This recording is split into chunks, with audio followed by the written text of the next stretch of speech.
El 5 de marzo de 2013 marcó un antes y un después en la historia de Venezuela. La muerte de Hugo Chávez, líder de la Revolución Bolivariana, abrió una nueva etapa cargada de incertidumbre, desafíos y crisis. Este es el recorrido de un país que, tras perder a su líder, se sumergió en una de las crisis más profundas de su historia. Con la muerte de Chávez, Nicolás Maduro, entonces vicepresidente, asumió la presidencia interina y posteriormente ganó las elecciones en abril de 2013 en medio de acusaciones de fraude y una estrecha diferencia con el candidato opositor, Enrique Capriles. Maduro prometió continuar con el legado chavista, pero su liderazgo enfrentaría pruebas inimaginables. Pero el camino estaba lleno de obstáculos. El país ya mostraba señales de problemas económicos, como la inflación, la caída de la producción petrolera y una deuda externa creciente. El modelo económico basado en el control estatal, los subsidios masivos y las expropiaciones chocó con la realidad de un mercado petrolero desfavorable. La falta de inversión y mantenimiento en PDVSA, la empresa estatal petrolera, redujo drásticamente la producción. Para 2020, Venezuela producía menos de un tercio del petróleo que producía en los tiempos de Chávez. La crisis económica se tradujo rápidamente en una crisis humanitaria. La escasez de alimentos y medicinas se hizo común, mientras que el salario mínimo perdió casi todo su poder adquisitivo. Millones de venezolanos se vieron obligados a emigrar en busca de mejores oportunidades, convirtiendo esta crisis en una de las mayores migraciones masivas en América Latina. Según cifras de la ONU, más de 7 millones de venezolanos han dejado el país desde 2015, enfrentándose a condiciones difíciles y, en muchos casos, discriminación en sus países de destino. Paralelamente, la crisis política se intensificó. A partir de 2014, las protestas contra el gobierno de Maduro se volvieron frecuentes, motivadas por el descontento popular y la percepción de corrupción y autoritarismo. En 2017, la creación de una Asamblea Nacional Constituyente, dominada por el oficialismo, generó aún más tensiones.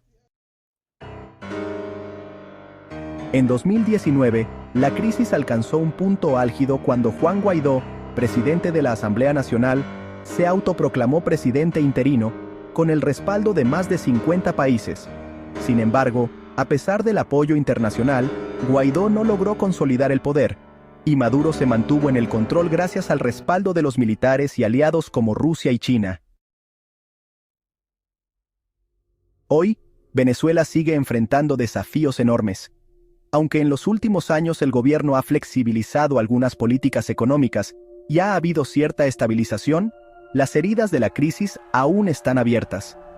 La pobreza, la diáspora y las tensiones políticas continúan marcando el día a día del país.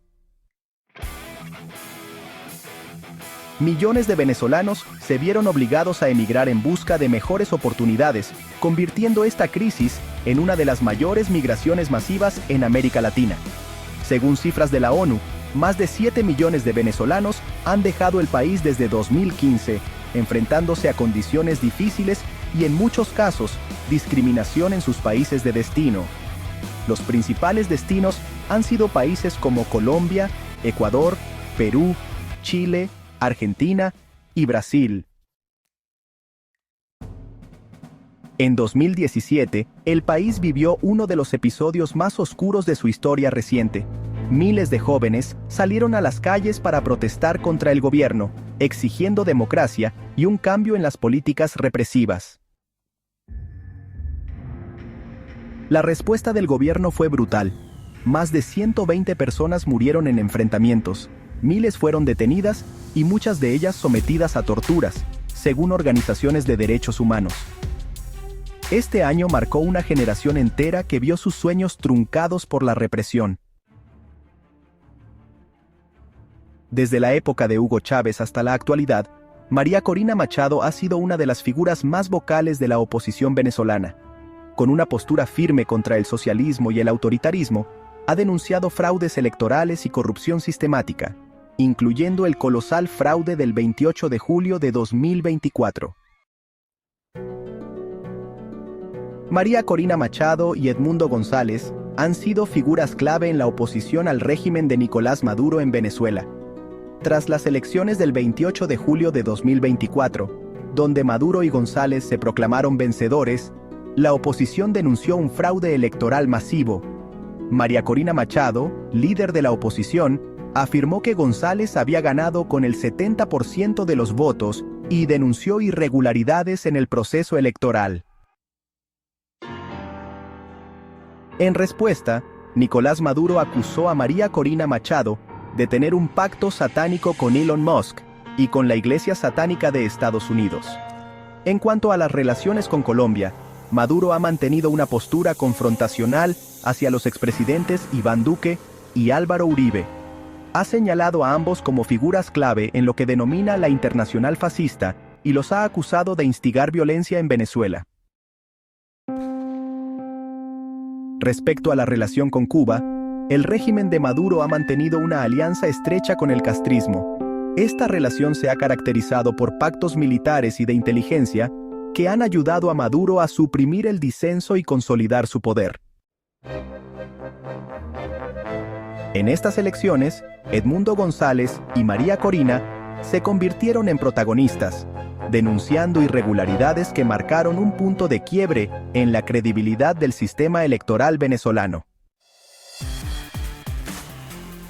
Mientras tanto, figuras clave del régimen, como Diosdado Cabello y Tarek El Aissami, han sido señaladas por Estados Unidos y otros países por presuntos vínculos con actividades ilícitas. El llamado Cartel de los Soles, supuestamente liderado por altos mandos militares, ha sido acusado de manejar el narcotráfico en la región, complicando aún más la crisis interna. Las sanciones internacionales, lideradas por Estados Unidos, han buscado presionar al régimen de Maduro mediante el congelamiento de activos y restricciones económicas. Sin embargo, estas medidas también han tenido un impacto indirecto en la población venezolana. Hoy Venezuela sigue enfrentando desafíos enormes. Aunque en los últimos años el gobierno ha flexibilizado algunas políticas económicas y ha habido cierta estabilización, las heridas de la crisis aún están abiertas. La pobreza, la diáspora y las tensiones políticas continúan marcando el día a día del país. El futuro de Venezuela es incierto, pero la resiliencia de su gente y el clamor por un cambio siguen vivos. ¿Será posible superar esta crisis y construir un país más justo y próspero? Solo el tiempo lo dirá. Gracias por acompañarnos en este análisis. Si te gustó este video, no olvides darle like, suscribirte al canal y compartirlo para que más personas entiendan lo que está pasando en Venezuela. Si este video te gustó, por favor, dale like, suscríbete a mi canal Illuminatus86. Activa la campanita para obtener notificaciones de cuando subo material a la plataforma de YouTube. Sígueme a través de mis redes sociales en mi página en Facebook, por Instagram y por la red X, antes Twitter. Allí publico actualizaciones de mi canal. Si deseas ponerte en contacto conmigo, escríbeme al correo mig86ster@gmail.com. Estaré dispuesto a escuchar tus comentarios, opiniones y sugerencias. Te ha hablado Illuminatus86. Y espero que este video te haya gustado. Nos veremos pronto.